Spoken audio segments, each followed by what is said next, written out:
Sustainable business requires us to understand that business activities exist within this biosphere. Therefore, the resources that go into any production process must come from someplace.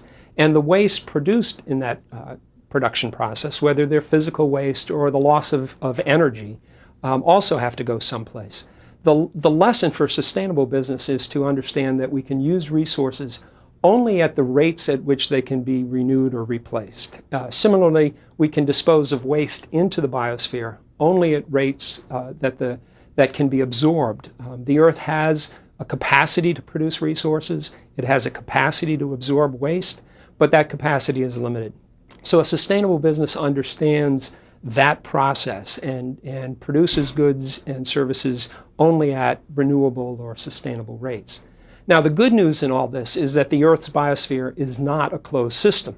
There is new energy entering in, and there is new resources entering in, all of which ultimately depends upon the sun's energy.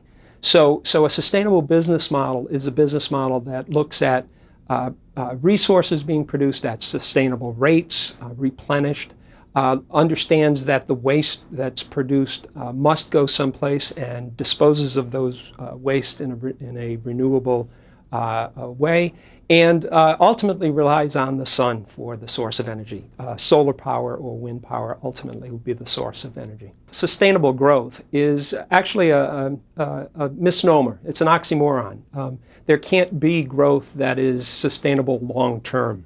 I think the better term for understanding the concept of sustainability is sustainable development. We don't necessarily want to get bigger, we want to get better. As the example of a cancer cell shows, sustainable growth is not a good idea. More is not always better. So the idea that's really motivating sustainability is a notion of development. How can we improve human lives?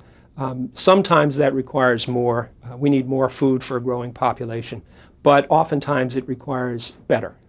So the concept that should be driving sustainable business is a notion of sustainability as development, as improvement, and not as growth.